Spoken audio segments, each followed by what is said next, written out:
Episode 10। कहानी अब आगे। पूजा जैसे ही हॉल में पहुंची तो सामने से रजत आगे चले आ रहा था और उसके पीछे पीछे कोई लड़की मुस्कुराते हुए रूही को अपने गोद में लिए घर के अंदर चली आ रही थी। ये देखकर तो पूजा एकदम से हक्का बक्का ही रह गई और खुद में बड़बड़ाते हुए बोली जा रही थी, ये मिस्टर खड़ूस तो सच में किसी और लड़की को लेकर चले आए। कहीं अब ये तो रूही का ख्याल नहीं रखेगी। नहीं नहीं, मैं ऐसा नहीं होने दूंगी। मैं ही हूँ रूही की माँ और ये मिस्टर खड़ूस मेरी रूही को मुझसे दूर नहीं कर सकते हैं। ये सब बरबराते हुए वो दौड़कर रजत के पास जा पहुंची और एक बच्चे की तरह झगड़ते हुए बोलने लगी, मिस्टर रजत, आप मेरे साथ ऐसा नहीं कर सकते हैं। मैं आपको रूही से मुझे अलग नहीं करने दूंगी। वो मेरी बेटी है और मैं ही उसकी माँ हूँ। आप खुद को समझते क्या है? जब मन जो किया वो कर लिया और मैं चुपचाप देखती रहूंगी? नहीं, बिल्कुल भी नहीं। ये बोल पूजा उस लड़की के हाथों से रूही को छीनते हुए अपने गोद में लिए बोली, मैं इसकी माँ हूँ और कोई भले ही कितनी कोशिश कर ले मुझे अपनी बेटी से दूर नहीं कर सकता है। ये बात पूजा रजत की तरफ देख बोली और फिर रूही से बोली, चलो रूही बेटा, मैं आपको स्कूल जाने के लिए तैयार कर देती हूँ। आज से आपकी स्कूल खुल गई है ना। इतना बोल पूजा जाने लगी तभी पीछे से रजत एकदम गंभीर आवाज में बोला, मिस पूजा, तुम क्या पूरा पागल ही हो?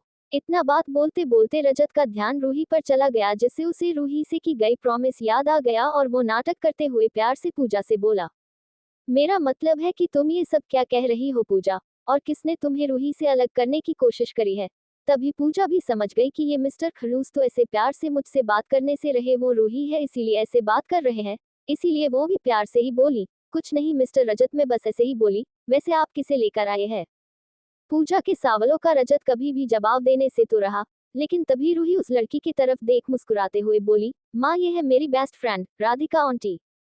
रूही ये बोल फिर से राधिका के पास चली गई। तभी राधिका उसके गाल पर एक किस करते हुए बोली, बिल्कुल, मैं और रूही सबसे अच्छे फ्रेंड है, एकदम बेस्ट वाले। और रूही के पापा भी मेरे बेस्ट फ्रेंड है। मेरा कहने का मतलब है कि मैं और रजत कॉलेज फ्रेंड है। हम साथ में एक साथ ही कॉलेज में पढ़े थे और तभी से हम दोनों अच्छे दोस्त हैं। क्यों रजत, तुमने अपने बीवी को हमारे बारे में नहीं बताया था क्या? पूजा राधिका की बात सुन मन ही मन चिढ़ते हुए बोली, हम बड़ी आई बेस्ट फ्रेंड वाली, मेरी रूही के सामने अच्छी बन दिखावा कर रही है। मैं इन जैसी लड़कियों को बहुत अच्छे से जानती हूँ। अभी रजत जी है ना सामने, इसीलिए रूही पर इतना प्यार लुटा रही है। तभी रजत राधिका के बातों पर सहमति जताते हुए बोला, हाँ ये मेरी फ्रेंड है राधिका, और ये यहाँ कुछ दिन रहेगी तो प्लीज, मैं नहीं चाहता हूँ कि इसे यहाँ पर किसी भी तरीके की प्रॉब्लम हो। तुम समझ रही हो ना पूजा मैं क्या कहने की कोशिश कर रहा हूँ? रजत टोंट मारते हुए पूजा से बोला। पूजा रजत की बात को बखूबी समझ पा रही थी और इसीलिए गुस्से से अंदर ही अंदर फटे जा रही थी। लेकिन रूही की वजह से उसे भी प्यार से ही बोलना पड़ रहा था। और वो बोली, हाँ हाँ, मैं बहुत अच्छी तरीके से समझ रही हूँ रजत जी कि आप मुझसे क्या बोल रहे हैं। पीआरबी, आप अपने कॉलेज की दोस्त की बिल्कुल भी चिंता मत कीजिए, मैं इसका बहुत अच्छे से ख्याल रखूंगी और इसे किसी भी चीज की कमी नहीं होने दूंगी।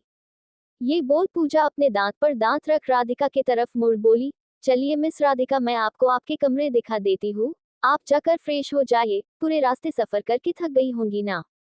राधिका एकदम मॉडर्न स्टाइल में बोली, ऑफ कोर्स थक तो गई हूँ, चलो। वैसे भी अभी मुझे कुछ घंटे आराम करने पड़ेंगे वरना मेरे चेहरे डल पड़ जाएंगे।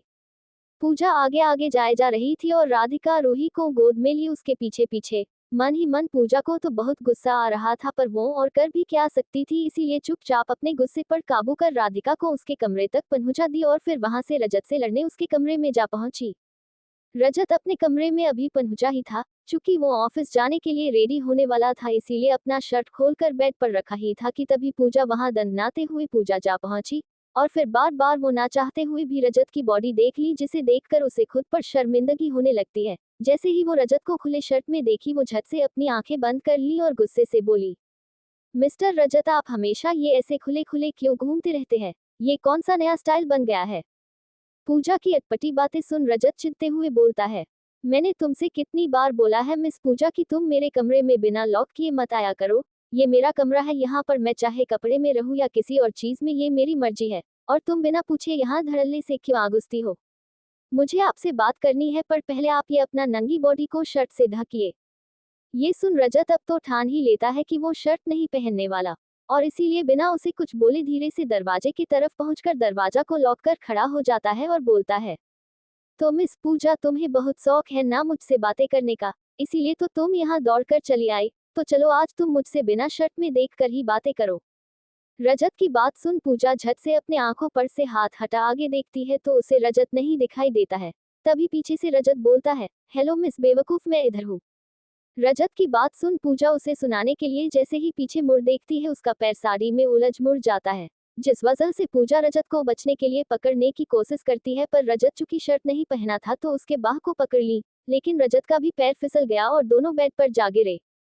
जैसे ही पूजा बेड पर गिरी रजत उसके ऊपर था, उसने डर के मारे अपनी आंखें बंद कर रखी थी और एकदम से चेहरे पर एक डर दिखाई दे रहा था। पता नहीं क्यों पर रजत उसके चेहरे को देख उसमें कहीं खो सा गया और उसके चेहरे को बस देखता ही रह गया। लेकिन जैसे ही पूजा ने अपनी आंखें धीरे से खोली और खुद को पाई कि वो बच गई तो खुशी से चहकते हुए बोल पड़ी, मैं बच गई, बाप रे, मुझे तो लगा था कि मैं कहीं गिर ना जाऊं। अभी पूजा ये बोल खुश हो ही रही थी कि तभी उसे याद आया कि उसके ऊपर रजत है और वो भी बिना शर्ट के, जिससे उसकी पूरी बॉडी एकदम उसे आंखों के सामने आ गया। ये देख पूजा एकदम से झटके में रजत को धक्के देते हुए बेड पर गिरा, खुद खड़ी होते हुए साड़ी ठीक कर वहां से भागने लगी। तभी उसके साड़ी के पल्लू पीछे से खींचता हुआ उसे फील हुआ। ऐसा फील होते ही वो खुद में बोली, अरे ये मेरे साड़ी को क्यों खींच रहे हैं, कहीं इनके दिमाग नहीं नहीं, भाग पूजा यहाँ से। ये सोच वो झट से बोल पड़ी, मिस्टर रजत छोड़िए मेरा पल्लू। ये बोल पूजा पीछे मुड़ गई, लेकिन जैसे ही वो मुड़ी रजत बेड पर ही लेटा हुआ था और उसकी साड़ी का पल्लू पलंग के एक कोने में फंसा हुआ था। ये देखकर वो झट से उसे छुड़ाने लगी, लेकिन तभी रजत उठते हुए बोला, तुम्हें क्या लगा कि मैंने तुम्हारी साड़ी का ये सो कॉल्ड पल्लू खींचा है? मतलब तुम्हें मेरी कहीं बातें बिल्कुल भी समझ में नहीं आती है क्या?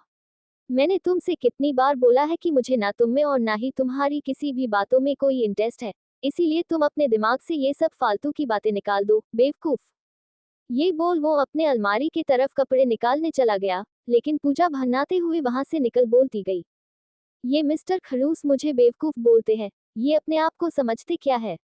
अरे एक तो इनकी सारी बातें सुनो, ऊपर से मुझे ही बेवकूफ बोलते हैं। मैं ही हूँ जो इनके साथ टिक भी पाई हूँ, वरना अगर कोई दूसरी लड़की होती ना तो कब का इन्हें छोड़ भाग गई होती। वो तो मैं रूही से प्यार करती हूँ, बस इसीलिए इन्हें झेल लेती हूँ। पता नहीं पियाजी आप कैसे इन करो महाराज को झेलती थी, मेरे बस की बात तो नहीं है। चल पूजा अब जाकर उनकी फ्रेंड के लिए कुछ बना दे, वरना अगर वो मैडम एक बार तुम्हारी शिकायत कर देगी ना तो फिर वो तुम्हारी बात सुने बिना ही तुम्हें सुनाना शुरू कर देंगे। पता नहीं अब ये मुसीबत कब तक मेरे सर पर बैठ नाचेगी।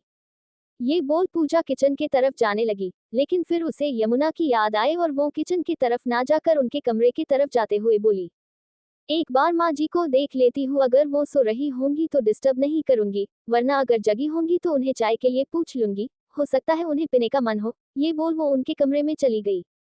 जब वो यमुना के कमरे में पहुंची तो यमुना खुद से धीरे धीरे टेबल की तरफ बढ़ पानी का गिलास लेने की कोशिश करे जा रही थी। इधर रजत ऑफिस के लिए तैयार हो गया और अपना बैग उठा कमरे से बाहर निकलते हुए जाने लगा। तभी पीछे से राधिका दौड़ती हुई आए और वो रजत को आवाज देते हुए बोली, एक्सक्यूज मी रजत, एक मिनट रुको। पीछे से राधिका की आवाज सुन रजत रुक गया और पीछे मुड़कर उसे देखते हुए बोला, क्या बात है राधिका, क्या तुम्हें कुछ बाहर से मंगाना है? अरे नहीं यार रजत, कुछ मांगना होगा तो मैं खुद ही ले आऊंगी। तुम तो मुझे जानते ही हो मुझे शॉपिंग करनी कितना पसंद है। हाँ वो तो है, तो फिर तुमने मुझे रोका क्यों? मुझे ऑफिस के लिए निकलना है वरना लेट हो जाऊंगा।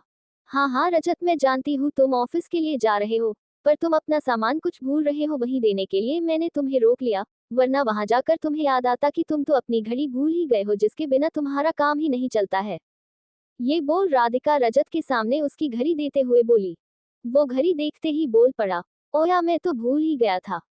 थैंक्स राधिका, सच में अगर मैं ये भूल जाता तो आज दिन भर परेशान ही रह जाता। तुम्हें तो पता है ना मेरी आदत। ये बोल रजत घड़ी अपने हाथों में पहन लिया। तभी राधिका मुस्कुराते हुए बोली, इसीलिए तो मैंने जब तुम्हारे कमरे में ये रिस्ट वॉच टेबल पर पड़ी देखा तो झट से ले आई। ये बोल राधिका रजत के गले से लग उसे गुड विशेस दी और फिर रजत भी चला गया। ये सब पूजा किचन से देख रही थी और सब देखने के बाद उसे राधिका और रजत दोनों पर बहुत गुस्सा भी आ रहा था, इसीलिए वो खुद में ही बड़बड़ाते हुए बोली, रजत जी को तो लगता है कि इसने कितना बड़ा काम कर दिया। मैं तो डेली इनके लिए और पूरे घर के लिए खाना बनाती हूँ, तब तो इनके मुंह से मेरे लिए जरा सी भी अच्छी बोली नहीं निकलती है, पर इसने एक घड़ी लाकर क्या दे दी, लगता है कौन सा खजाना दिया हो। ये एकदम खड़ूस ही है। मेरा मन तो करता है कि इस खड़ूस को बहुत सारा गाली दूं और ये चुपचाप मेरी सारी बातें सुने, पर ये संभव नहीं है। अपने में खींचते हुए वो रूही के लिए नाश्ता बना, उसे स्कूल के लिए तैयार कर बस में बिठा दी और फिर वो यमुना के लिए दलिया बना उसके कमरे में जाते हुए बोली, माँ अब आपकी तबीयत कैसी लग रही है? ये देखिए मैंने आपके लिए क्या बना कर लाया है, गर्मा गर्म दलिया। ये बोल पूजा यमुना जी के पास जाकर बैठ गई। पूजा की आवाज सुन यमुना भी अपनी आंखें खोलते हुए बोली, हाँ पूजा बेटा, अब मैं ठीक हूँ और मन भी हल्का लग रहा है। मैंने तुझे काफी परेशान कर दिया ना। सुबह से तुम मेरी ही सेवा किए जा रही हो। अरे माँ जी, इसमें सेवा की क्या बात है। अगर मैं बीमार पड़ जाती तो क्या आप मेरी देखभाल नहीं करती? तो बस मैंने भी वही किया है और कुछ नहीं। अब आप जल्दी से उठिए और ये दलिया खा लीजिए, देखिए आपकी तबीयत बिल्कुल ठीक हो जाएगी। अभी पूजा अपनी बात पूरी की ही थी कि तभी राधिका पीछे से बोल पड़ी, नहीं वायम, आप दलिया नहीं खाएंगी। ये देखिए मैं आपके लिए क्या बना कर लाई हूँ। इससे आपको ताकत भी मिलेगी और खाने में भी टेस्टी लगेगी। पीछे से ये बोलते हुए राधिका भी वहां आ गई, जिसे देख पूजा एकदम से हैरान हो गई। पर वो कुछ बोल नहीं पाए और मन ही मन गुस्से से बस उसे देखती रही। राधिका को देख यमुना जी बोली, अरे राधिका बेटा, तुम अचानक यहाँ पर कैसे? जब से कॉलेज खत्म कर यहाँ से गई थी उसके बाद शायद तुम आज ही आए हो। हाँ वायम, वो मैं अपनी पढ़ाई कंप्लीट करने बाहर चली गई थी। लेकिन अब जब मेरी पढ़ाई खत्म हो गई और मेरा जॉब इसी शहर में लगा तो मैं यहाँ आप सबसे मिलने आ पहुंची। ये तुमने बहुत अच्छा किया राधिका बेटा। तुम्हारे चले जाने के बाद से हम सब ने तुम्हें बहुत मिस किया था। वैसे क्या बना कर लाए हो मेरे लिए, जरा दिखाओ तो। ये देखिए वायम, ये है सब्जियों का मिक्स वेज, वो भी बिना तीखे के। आपको तीखा पसंद नहीं है ना, इसीलिए मैंने इसमें बिल्कुल भी तीखा नहीं डाला है। यमुना जी राधिका की डिश देखकर मन ही मन बोली, ये लड़की आज तक खाना बनाना नहीं सीख पाए है। पर बनाकर तो ऐसे लाती है जैसे कि कौन सा सेफ वाली डिश बनाए हो। अगर मैंने ये खा लिया तो सच में फिर से बीमार पड़ जाऊंगी, पर उसे मुंह पर बोल भी तो नहीं सकती हूँ। कोई बहाना करके मुझे इसे यहाँ से भेजना पड़ेगा। ये सोच वो राधिका से बोली, राधिका बेटा, मुझे जरा तुम एक ग्लास पानी ला कर दोगी, फ्रिज से ठंडा पानी पीने का मन कर रहा है। यमुना जी के कहने पर पूजा को थोड़ा बुरा लगा कि जब से वो इस घर में आए हैं सेव उसे ही कहे जा रहे हैं। मुझे तो लगता है सब भूल ही गए। पहले तो रूही उसके साथ इतनी मस्ती करी, फिर रजत ने उसे थैंक्स बोला और अब माँ भी उसे ही अपना काम बोल रही है। इसीलिए पूजा बोल पड़ी, माँ अगर आप बोलो तो मैं आपके लिए फ्रिज वाला पानी ले आओ। इस पर यमुना जी बोलती है, नहीं नहीं पूजा, तुम तो करती ही हो ना। आज मेरा मन करता है मैं राधिका के हाथ से पानी पीऊं। क्यों राधिका बेटा, मेरे लिए ला दोगी ना पानी? राधिका यमुना की बात सुन खुश होते हुए झट से बोल पड़ी, बिल्कुल वायम, मुझे तो खुशी होगी अगर मैं आपके लिए कुछ करूं। मैं अभी लेकर आती हूँ। ये बोल राधिका वहां से जल्दी से पानी लेने चली गई। उसके जाते ही यमुना जी झट से अपने हाथों से वो मिक्स सब्जी वाली कटोरी पूजा की तरफ करते हुए बोली, ये लो पूजा, जल्दी से इसे तुम खिड़की के बाहर छिपा कर फेंक दो राधिका के आने के पहले, और वो कटोरी मुझे लाकर जल्दी से दे दो। जल्दी करो वरना वो आ जाएगी। यमुना दरवाजे की तरफ देखते हुए ये बोली। पूजा यमुना की बात बिल्कुल भी समझ नहीं पा रही थी और अचानक से बदले यमुना के रूप को देख हैरान भी थी। पूजा को इतना हैरान देख यमुना जी बोली, मैं जानती हूँ पूजा, इस वक्त तुम्हारे मन में बहुत सारे सवालों का बुलबुला उठ रहा है। पर मैं तुम्हें सारी बात बाद में बताऊंगी। बस इस वक्त मैं जो बोल रही हूँ वो करो और जल्दी से इसे देखो। और मुझे अपनी दलिया वाली कटोरी दो, उसके आने से पहले खा लेती हूँ, नहीं तो मैं भूखी ही रह जाऊंगी। पूजा ने भी माँ के कहने पर वो कटोरी उनसे ले फेंकने चली गई और अपनी दलिया वाली कटोरी माँ को दे दी। जब तक राधिका पानी लेकर कमरे में पहुंची, यमुना अपना सारा काम कर चुकी थी और राधिका को देखते ही बस उसकी झूठी तारीफें शुरू कर दी और बोलने लगी, कितना स्वादिष्ट था ये सब्जी राधिका बेटा, तुमने तो आज मुझे बहुत दिनों के बाद ऐसा खाना खिलाया है। यमुना के इतना बोलते ही राधिका अभी खुश हो पाती पूजा से रहा नहीं गया और उसकी हंसी छूट गई। उसने बहुत कोशिश करी कि वो ना हंसे, पर राधिका का पोपट बनते देख उसे बहुत खुशी हुई और उसकी हंसी छूट ही गई। उसे इस तरह से हंसते देख राधिका उसके तरफ देखने लगी और अजीब तरह से बोली, एक्सक्यूज मी, तुम ऐसे अजीब तरीके से हंस क्यों रही हो? वाई ने कोई जोक थोड़ी ना सुनाया है जो तुम्हें हंसी आ गई। वो मेरी तारीफ कर रही है। यमुना राधिका को पूजा पर कहीं कोई शक ना हो जाए ये सोचकर वो झट से बोल पड़ी, वो राधिका बेटा, बात यह है ना कि पूजा का दिमाग थोड़ा हल्का है। उसे किसी भी बातों पर हंसी आ जाती है। वो जानबूझकर नहीं हंसती है, बस ऐसे ही हो जाता है। तुम उसकी बातों का बुरा मत मानो और जाओ, जाकर कुछ देर आराम कर लो। तब तक पूजा तुम्हारे लिए कुछ अच्छा सा नाश्ता बना देती है। क्यों पूजा बेटा, बना दोगी ना तुम राधिका के लिए नाश्ता? हाँ माँ जी, क्यों नहीं। फिर राधिका वहां से चली गई। उसके जाते ही पूजा बेड पर बैठकर एकदम बच्चों की तरह हंसने लगी और यमुना की तरफ देख देख बोलने लगी, क्या बुद्धू बनाया है माँ आपने उसे, मजा ही आ गया। पूजा के साथ यमुना भी हंस पड़ी, फिर बोली, अब तुम चुप हो जाओ वरना अगर उसे पता चल गया तो फिर वो नाराज हो जाएगी। दरअसल उसे कुछ भी बनाना नहीं आता है, पर वो ये बात मानती ही नहीं है। पहले भी जब कभी यहाँ पर आती थी तो वही कुछ से कुछ बना खाने परोस दिया करती थी। तो क्या माँ तब भी आप उसकी बनाए खाने को इसी तरह छिपा कर फेंक दिया करती थी क्या? पूजा मुस्कुराते हुए बोली। तो क्या करती पूजा बेटा? मैंने उसे कितनी बार समझाने की कोशिश की है पर वो समझती ही नहीं है। अगर उसका बनाया खाना खाऊंगी ना तो बीमार पड़ना तय है। फिर पूजा वहां से जाने लगी तभी यमुना बोलती है। क्या हुआ पूजा, तुम्हें राधिका से जलन हो रही है ना? यमुना की बात सुन पूजा एकाएक रुक गई और उनकी तरफ देखकर बोलने लगी। मुझे क्यों होगी राधिका से जलन माँ? मुझे कोई जलन वलन नहीं हो रहा है और उसने मेरा क्या बिगड़ा है जो मैं उससे जलूंगी? पूजा के जवाब में नाराजगी देख यमुना मुस्कुराने लगी और बोली, मैंने ये बाल धूप में सफेद नहीं किए हैं पूजा बेटा। मुझे तुम्हारे चेहरे पर साफ साफ दिखाई दे रहा है कि तुम्हें राधिका से कितनी जलन हो रही है, और उसकी वजह क्या है मैं ये भी बहुत अच्छे से जानती हूँ। यमुना की बात सुन पूजा हैरान हो बोली, आपको कैसे पता कि मुझे उससे जलन हो रही है, जबकि मैं खुद कंफ्यूज हूँ कि आखिर मुझे वो अच्छी क्यों नहीं लगती है। इस पर यमुना बोली, उसकी वजह है तुम्हारा पति रजत। ये बात पूजा को एकदम से भौचकित कर दिया। पूजा यमुना के मुंह से जैसे ही रजत का नाम सुनी उसकी आंखें बड़ी बड़ी हो गई और वो बोलने लगी, नहीं तो मैंने बोला ना माँ कि ऐसा कुछ भी नहीं हो, ये सब बस आपकी वहम है और कुछ नहीं। चलिए अब आप सो जाइए, रूही भी स्कूल से आती ही होगी, मैं उसे भी खाना खिलाकर कुछ देर आराम करने बोलूंगी। पूजा की बात सुन यमुना जी फिर बोली, और पूजा उसके तुम अकेली क्या करोगी दिन भर? मैं भी रूही के पास ही रहूंगी माँ, आप आराम कीजिए।